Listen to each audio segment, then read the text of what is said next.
흔히들 레프 톨스토이의 안나 카레니나 하면 비극적인 사랑 이야기를 떠올리시죠? 근데요, 사실 이 소설은 그게 다가 아닙니다. 어떻게 하면 행복하게 살 수 있을까 하는 어쩌면 우리 모두의 질문에 대한 톨스토이의 아주 깊이 있는 대답이 담겨 있어요.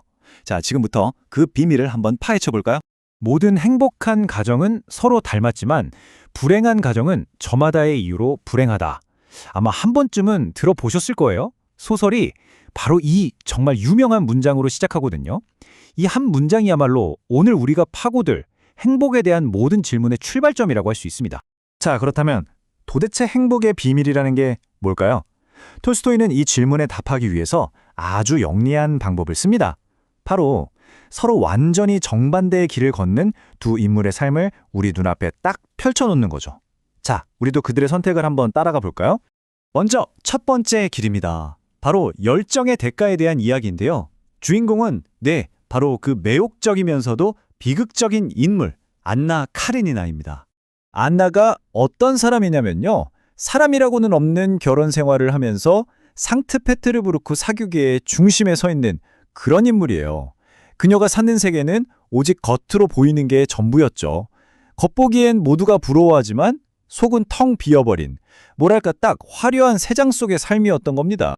그런데 그런 그녀의 삶에 한 남자가 나타납니다. 바로 젊고 매력적인 장교 브론스키죠. 이 둘의 만남은 정말 운명 같았어요. 소설에서도 이렇게 묘사하는데요. 그가 안나에게 말을 걸 때마다 그녀의 눈에는 기쁨의 빛이 번뜩였고 붉은 입술에는 행복한 미소가 번졌다. 그냥 한눈에 알아본 거죠. 이 둘의 관계를 그냥 단순한 불륜으로 보면 안 돼요. 이건 사회의 그 엄격한 규칙에 정면으로 맞서서 모든 걸 집어삼킬 듯한 그런 열정적인 사랑을 찾으려는 필사적인 반란이었거든요. 그러니까 사회적 의무보다 내 개인의 열정이 더 중요하다고 의식적으로 선택한 거였습니다. 하지만 아시다시피 이런 열정에는 정말 혹독한 대가가 따르기 마련이죠. 안나는 사교계에서 완전히 외톨이가 되고요.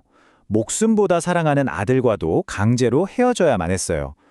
그녀의 마음은 점점 질투와 편집증으로 병들어갔고 결국엔 사람들 앞에서 공개적으로 망신까지 당하게 됩니다. 소설에서는 그녀의 심정을 이렇게 표현해요. 이 두려운 수치심의 대가로 얻은 것에 대한 기억 속에는 끔찍하고 역겨운 무언가가 있었다. 결국 그녀가 그렇게 쫓았던 열정이 가져다 준 건 자유가 아니었던 거예요. 끔찍한 고립과 끝없는 내면의 고통뿐이었죠.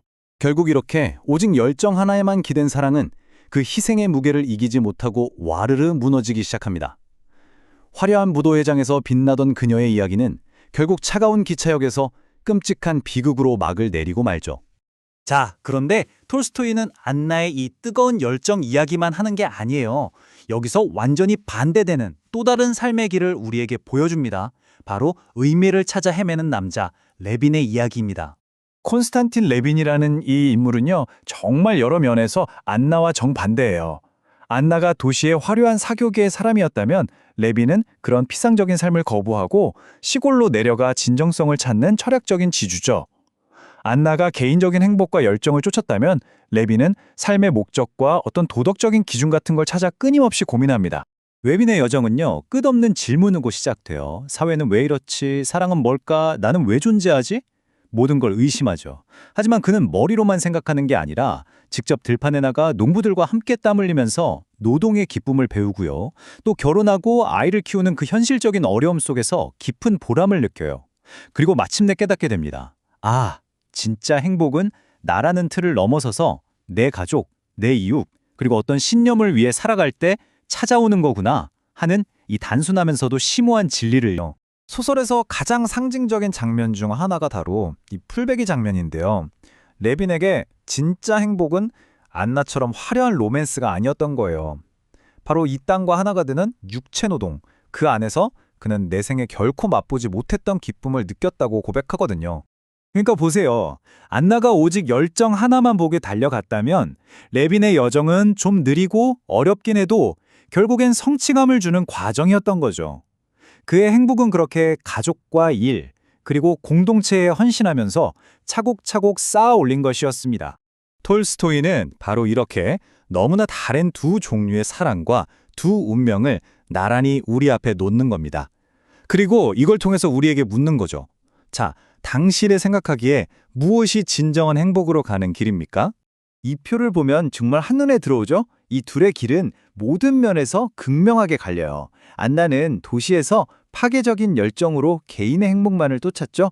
반면에 레비는 시골에서 창조적인 헌신으로 가족과 신념을 쌓아 올립니다. 그 결과는요? 한 명은 고립과 비극으로, 다른 한 명은 다른 사람들과의 연결과 성취로 나아가게 됩니다. 이런 식으로 두 이야기를 나란히 보여주는 구조, 이건 절대 우연이 아니에요. 이게 바로 톨스토이가 우리에게 던지는 핵심 질문인 겁니다. 과연 인간의 삶을 제대로 지탱해주는 기반은 무엇인가? 자, 그렇다면 이 거대한 질문에 대해 톨스토이는 뭐라고 답할까요? 소설은 그 답을 레빈의 마지막 깨달음을 통해 우리에게 아주 명확하게 들려줍니다. 소설이 말하고자 하는 건 분명해요. 어떤 의무나 공동체와의 연결 없이 오직 낭만적인 열정만으로 쌓아 올린 삶은 결국 지속될 수 없다는 겁니다. 이건 단순히 안나라는 한 사람을 비난하는 게 아니에요. 이 소설의 진짜 핵심은 바로 여기에 있습니다. 그 길고 긴 방황 끝에 레빈이 이렇게 말하거든요. 나의 모든 삶은 이제 무의미하지 않을 뿐만 아니라 내가 직접 부여할 수 있는 선함이라는 긍정적인 의미를 갖게 되었다. 그러니까 진짜 오래가는 행복은 어떤 거창하고 뜨거운 열정이 아니라는 거죠. 바로 신념, 다른 사람들에 대한 사랑, 그리고 우리 일상 속의 작은 선함 안에서 삶의 목적을 찾을 때 온다는 것. 이게 바로 톨스토이가 우리에게 건네는 정말 심오하면서도 인간적인 해답입니다. 생각해보면 거창한 열정을 최고로 치는 요즘 세상에서도 톨스토이의 이 150년 묵은 질문은 여전히 우리 마음에 큰 울림을 주지 않나요? 여러분은 진정으로 행복한 삶의 기반을 어디에 두고 계신가요? 시청해주셔서 감사합니다. 구독과 좋아요 부탁드리고 다음 영상에서 만나요.